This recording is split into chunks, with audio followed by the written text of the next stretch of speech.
Hello, welcome back to the reading of the poem of the Man God, written by Maria Valtorta, Volume 2, Chapter 258, Part 1. Jesus and his cousin James on their way back from MountCarmel. 21st August 1945. Jesus leaves the tableland on MountCarmel and descends along dewy paths through woods that become livelier with trills and voices in the early sunshine, gilding the eastern side of the mountain. When the sun dissolves the heat haze, the beauty of the whole plain of Esdraelon is displayed with its orchards and vineyards all gathered around houses. It looks like a carpet, mostly green, with a few yellowish oases strewn with red areas, which are the fields where the corn has been cut and poppies now sparkle. A carpet enclosed by the triangular bezel of Mount Carmel. Mount Tabor and Mount Hermon, or Little Hermon, and by more remote mountains, the names of which I do not know, which conceal the Jordan and are linked to the southeast to the mountains of Samaria. Jesus stops and looks pensively at all that area of Palestine. James looks at him and says, "Are you looking at the beauty of this region?" "Yes, also that. But more than anything else, I was thinking of future pilgrimages and of the necessity of sending disciples without any delay to do real missionary work, and not just limited work as we have done now. There are many areas where I am not yet known, and I do not want to leave any place without the knowledge of me. It is a worry constantly present in my mind to go and do everything while I can. Now and again, something happens that delays you. Rather than delay me, they cause changes to my itinerary, because the trips we make are never useless, but there is still so much to be done. Also because after being absent from one place, I find that many hearts have gone back to where they started from, and I have to start all over again. Yes, the apathy of souls, their inconstancy and affection for evil, are depressing and disgusting. Depressing, yes, but do not say disgusting. The work of God is never disgusting. We must feel pity, not disgust, for poor souls. We must always have the heart of a father, of a good father. A good father is never disgusted at the diseases of his children. We must never have a dislike for anyone. Jesus, may I ask you a few questions? I did not sleep last night, but I pondered very much while watching you sleep. You look so young when you are asleep. My brother. You were smiling with your head resting on your folded arm, just like the posture of a little boy.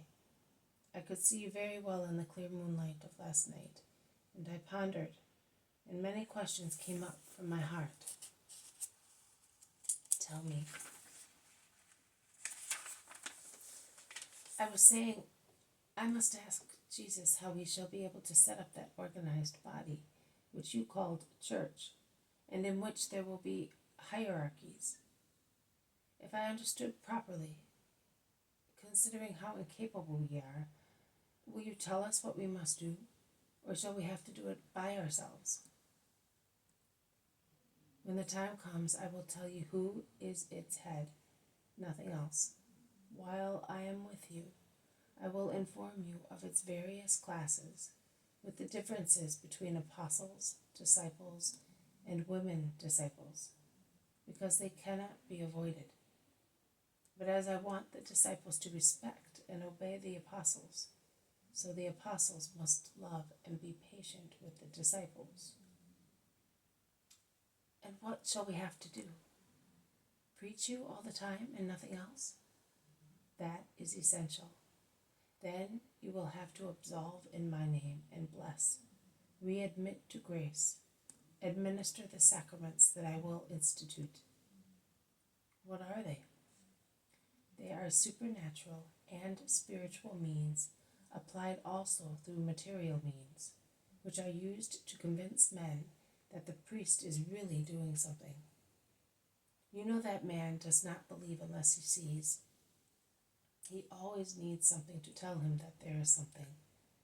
That is why when I work miracles, I impose my hands, or I wet with saliva, or I give a morsel of soaked bread. I could work a miracle by means of a simple thought. But do you think that in that case people would say, God has worked the miracle? They would say, the invalid is cured because it was time for him to be cured. And they would ascribe the merit to the doctor, or to medicines, or to the physical strength of the invalid. The same will apply to sacraments, religious formalities to administer grace, or give it again, or fortify it in believers. John, for instance, used to immerse sinners into water to symbolize cleanness from sin. In actual fact, the mortification of confessing oneself unclean because of sins committed was more useful than the water that washed only the body. I will have a baptism as well, my baptism, which will not be only a symbol, but will really cleanse a soul of the original sin and give back to it the spiritual state that Adam and Eve possessed before they sinned, a state which is now improved because it will be granted through the merits of the man-God. But water does not descend upon the soul. A soul is spiritual. Who can touch it in a newborn baby, in an adult, or in an old person? Nobody. See? You admit that water is a material means, with no effect on the spiritual thing, so it will not be the water, but the word of the priest, a member of the Church of Christ, consecrated in his service, or the word of another true believer, who may replace him in exceptional cases. That will work the miracle of redeeming the baptized person from original sin. All right, but man commits sins of his own. Who will remove the other sins? It will always be the priest, James. If an adult is baptized, also the other sins will be removed with the original one. If a man has been baptized and he commits sins, the priest will absolve him in the name of God, one and trine, and through the merits of the incarnate Word, as I do with sinners. But you are holy. You must be holy because you touch holy things, and you administer what belongs to God. So shall we baptize the same man several times as John does? In fact, he grants immersion into water as many times as one goes to him.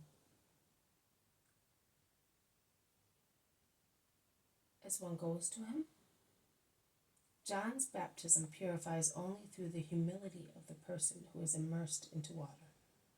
I already told you, you shall not baptize again those who have already been baptized, unless a person has been baptized with the schismatic formula and not with the apostolic one, in which case a second baptism is to be administered, subject to a precise request of the person to be christened, if adult, and subject to a clear statement that the person in question wishes to become a member of the true church. In all other cases, to give a soul its friendship and peace with God, you will use the words of forgiveness joined to the merits of Christ, and the soul that has come to you with true repentance and a humble confession will be absolved. And if a man cannot come because he is so ill and he cannot be moved, will he die in sin? Will the fear for the judgment of God be added to the misery of his agony?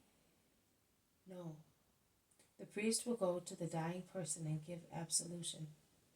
In actual fact, he will give the person a more ample form of absolution, not a comprehensive one, but an absolution for each and every sense organ, by means of which man generally sins. We have in Israel the sacred oil compound, according to the prescriptions given by the Most High, with which the altar, the pontiff, priests and kings are consecrated. Man is really an altar, and he becomes king through his election to a throne in heaven. He can therefore be consecrated with the oil of unction. The holy oil will be taken with other rites of the Israelite cult and included in my church, but with different uses, because not everything in Israel is evil and to be rejected. Nay, many recollections of the old stock will be in my church, and one will be the oil of unction, which will be used also in the church to consecrate altars, pontiffs, all ecclesiastic hierarchies, kings and believers, when they become princes and heirs of the kingdom, or when they need the greatest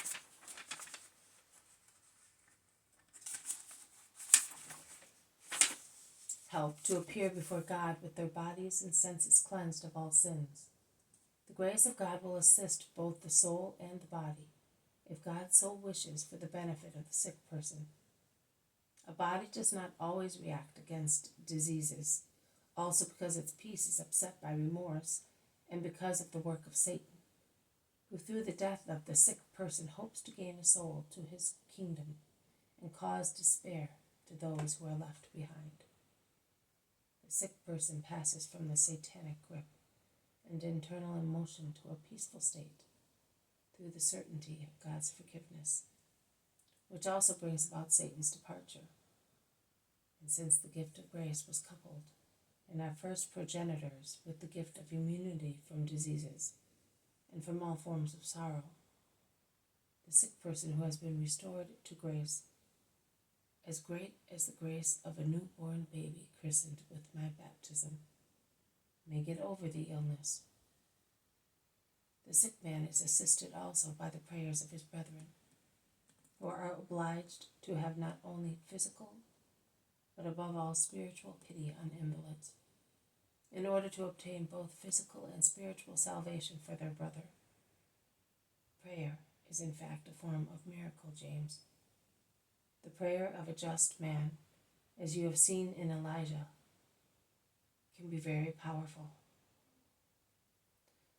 I understand only a little of what you say, but what I do understand fills me with deep respect for the sacerdotal character of your priests.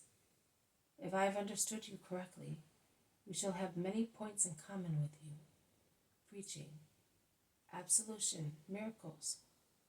3 sacraments, therefore. No, James, preaching and miracles are not sacraments. The sacraments will be more, 7, like the sacred candelabrum of the temple, and the gifts of the Spirit of love. And in fact, the sacraments are gifts and flames, and are granted to man so that he may burn forever before the Lord. There will be a sacrament also for the marriage of man, and it is already symbolized in the holy marriage of Sarah, the daughter of Raguel, after she was freed from the demon. The sacrament will give the married couple all the assistance needed to live together according to the law and the wishes of God. Husband and wife also become the ministers of a right, the right of procreation. Husband and wife become also the priests of a small church, their family. They must, therefore, be consecrated in order to procreate with the blessing of God and to bring up a progeny that will bless the most holy name of God. And by whom will priests be consecrated? By me, before I leave you. You will afterwards consecrate your successors and those whom you will aggregate to yourselves to propagate the Christian faith. You will teach us, will you not? I and he whom I will send to you. Also his coming will be a sacrament. It will be granted voluntarily by the most holy God in his first epiphany, and it will then be given by those who have bigger pieces of wood, that is, the stronger passions. And we, being like wood, something material, hard, dull, even ugly, will become the beautiful, incorporeal, agile, bright thing that a flame is, and that because we have given ourselves to love, which is the flint and tinder that turn us poor sinners into future angels and citizens of the kingdom of heaven. And that was one thought. Jesus has raised his head a little and is listening with his eyes closed and the shadow of a smile on his lips. The others are looking. They are still surprised, but no longer frightened.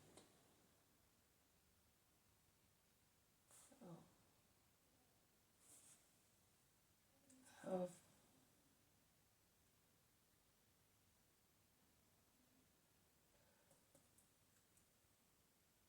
I'm sorry. Forgive me here. It's saying that there's an excerpt that this page is entered into the book out of place. So I am going to end with, "You will teach us, will you not?" And Jesus says, "I and he whom I will send to you. Also his coming will be a sacrament." I'll figure this out. Thank you. This has been a reading from the poem of the Man God, written by Maria Valtorta, Volume 2. Chapter 258, Part 1. Jesus and his cousin James on their way back from MountCarmel. I will thank you for listening. I will see you tomorrow. May God bless you, and may peace be with you.